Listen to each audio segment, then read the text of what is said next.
Tiba-tiba dukung Prabowo, perpecahan internal PAN mulai terjadi. PAN Kabupaten Cirebon menolak keras dukung Om Wowo, rela dipecat, tegas dukung Ganjar Pranowo.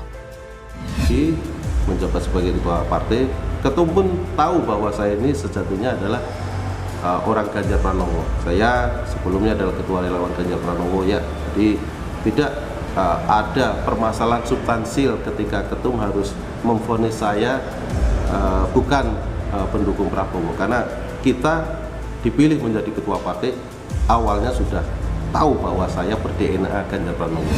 Karena itu saya menawarkan dalam diskusi-diskusi yang akan datang bahwa persatuan ini harus menjadi dasar tonggak dan tujuan daripada koalisi kita, bahwa kita terbuka dengan bergabung partai-partai dan kekuatan-kekuatan politik lainnya.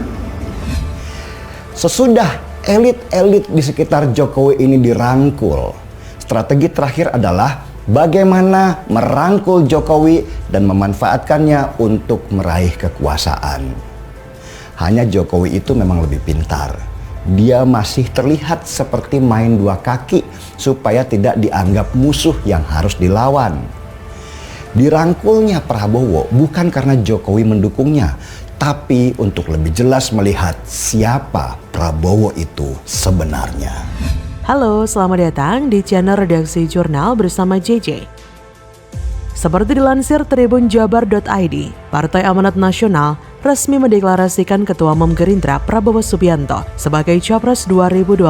Deklarasi dukungan ini disampaikan langsung Ketua Umum PAN Zulkifli Hasan di Museum Perumusan Naskah Proklamasi Menteng, Jakarta Pusat, Minggu 13 Agustus. Namun ternyata dukungan DPP PAN terhadap salah satu kubu tidak selalu sama dengan aspirasi di daerah. Buktinya, DPD PAN Kabupaten Cirebon justru tetap memilih Ganjar Pranowo sebagai calon presiden.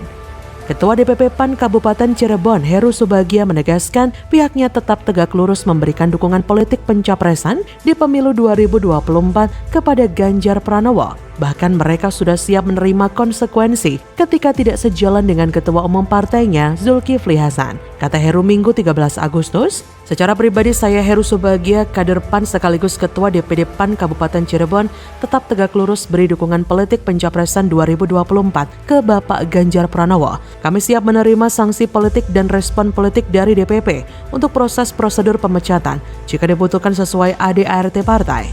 Menurut Heru, dirinya akan bertanggung jawab moral dan politik atas keputusannya yang tetap memilih Gubernur Jateng di bursa pencapresan. Pilihan dirinya juga disebut sudah tegas dan siap dipecat jika dianggap perlu. Ia berkata, bahkan saya atas nama pribadi dan Ketua DPP PAN Kabupaten Cirebon siap dipecat dari jabatan Ketua Partai. Heru menyebutkan bahwa sebagai pribadi dan atas nama Ketua DPD PAN Kabupaten Cirebon, sejak ditunjuk menjadi Ketua Partai dan secara resmi di bawah kepemimpinannya, DPD PAN Kabupaten Cirebon mengusung nama Ganjar Pranowo. Ia berkata, saya akan bertanggung jawab secara moral dan juga politik sebagai konsekuensi tertinggi pilihan dan sikap saya. Pilihan saya tegas dukung Ganjar Pranowo sampai tuntas. Masih menurut Heru, pengusungan nama Ganjar di bursa pencapresan sudah dilakukannya sejak rapat koordinasi di PW PAN Jabar beberapa waktu lalu. Lalu dilanjutkan dalam rapat kerja nasional PAN, sehingga keputusannya dianggap telah final dan tetap mendukung Ganjar Pranowo untuk Presiden 2024. Selain PAN, Golkar pun juga secara mengejutkan ikut mengusung Prabowo. Kenapa mengejutkan? Pasalnya, keduanya sempat menjalin komunikasi dengan PDIP cukup intensif. Bahkan PAN sendiri pernah mendorong Erick Thohir untuk jadi cawapres Ganjar. Sementara Ketum Golkar Erlangga sudah pernah menggelar pertemuan dengan Ganjar dan Puan. Dan tidak ada angin, tidak ada hujan karena memang lagi kedatangan El Nino, tiba-tiba Golkar dan PAN mendeklarasikan dukungan kepada Prabowo. Kejadian di Pilpres 2014 terulang lagi bro and sis, yang mana kala itu Golkar dan PAN masuk ke koalisi Merah Putih mendukung pasangan Prabowo Hatta. Nah, yang menjadi pertanyaan di sini, kenapa kedua partai tersebut mau mendukung capres yang pernah 2 kali kalah? Kemungkinannya sih karena permintaan mereka soal cawapres Ganjar ditolak PDIP.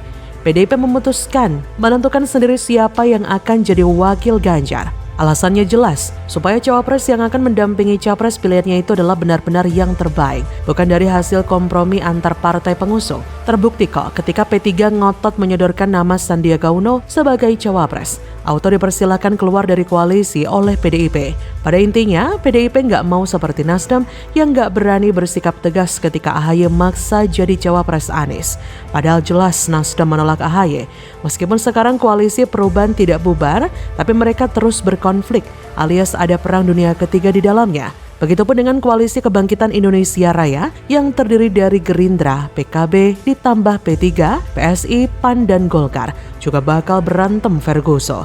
Penyebabnya sih sama, berebut jatah cawapres. PKB menyodorkan ketumnya Caimin untuk jadi cawapres Prabowo. Golkar tentu akan berusaha menjadikan ketumnya sebagai pendamping ketum Gerindra itu bertarung di Pilpres 2024. Sementara PAN menyodorkan nama Erick Thohir untuk jadi pendamping Prabowo pasca Menteri BUMN tersebut ditolak jadi cawapres Ganjar. PBB mengusulkan nama Yusril untuk jadi wakil Prabowo, sedangkan PSI pernah mewacanakan Yeni Wahid untuk jadi cawapres. Jadi, ada 5 proposal cawapres di meja Prabowo. Celakanya yang bisa dipilih cuma 1, Prabowo nggak akan bisa punya cawapres sebanyak 5 orang. Sudah bisa dipastikan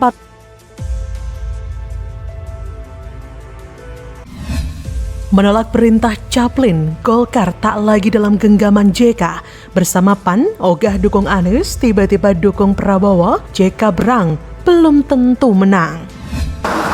Tidak simetris, tergantung kalau sudah masuk ke pemilu itu berapa hari, orang tidak melihat lagi partainya, orang melihat orangnya.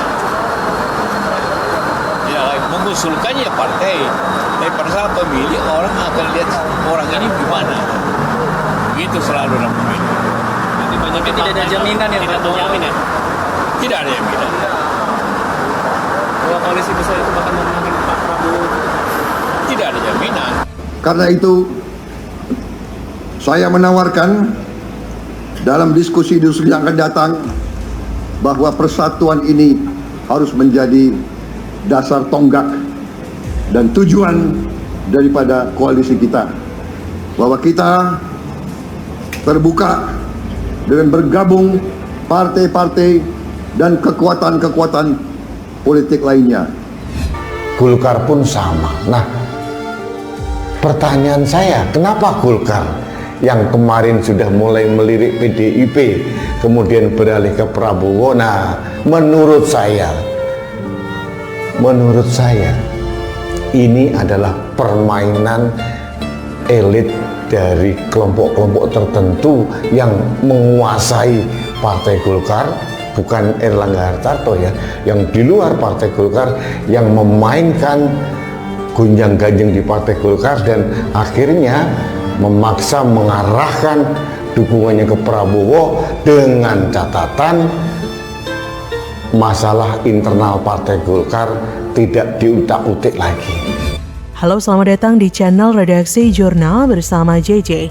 Seperti dilansir dari laman kompas.com, Wakil Presiden ke-10 dan 12, Yusuf Kala, menghargai keputusan Partai Golkar yang memilih mendukung Ketua Umum Partai Gerindra, Prabowo Subianto, sebagai bakal calon presiden 2024. Yusuf Kala berpendapat setiap partai memang harus berkoalisi jika ingin maju di pemilihan presiden. Kata JK pada Senin 14 Agustus, ya setiap partai kan perlu berkoalisi, tentu kita menghargai hal tersebut. JK mengungkapkan Golkar tinggal menjalankan proses selanjutnya usai resmi menetapkan bakal capres pilihannya.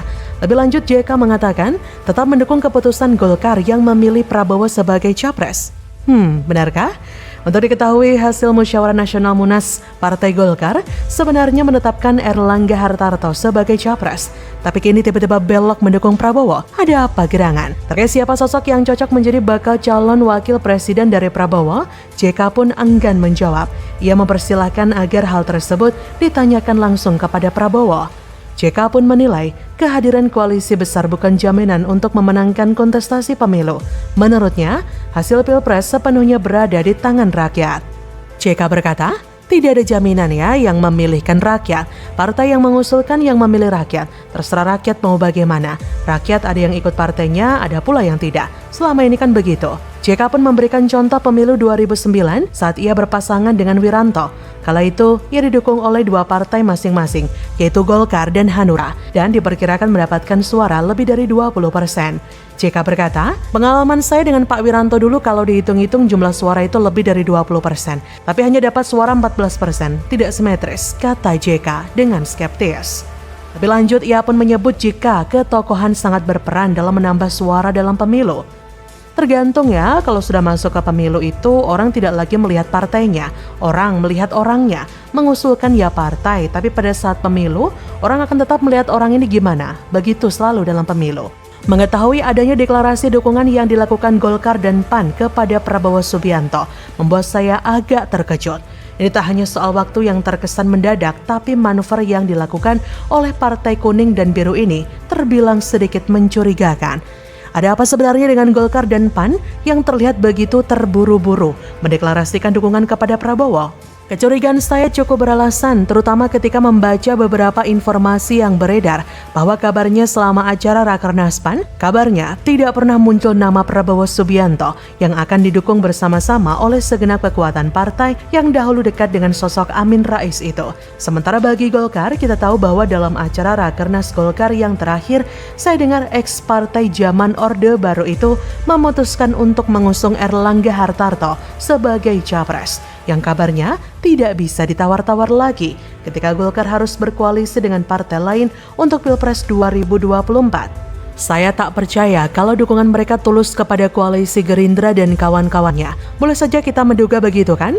Sama kayak dugaan atau anggapan bahwa mereka tak tahu balas budi setelah diajak berkoalisi oleh PDIP dan kursi menteri diakomodir pasca Pilpres 2019 untuk diberikan kepada ketum Golkar dan PAN itu. Apakah mungkin pula mereka sedang berlindung di bawah ketiak Prabowo agar dugaan kasus hukum yang pernah mengarah pada Zulkifli dan Erlangga akan dipastikan aman kalau koalisi besar kubu Prabowo berkuasa?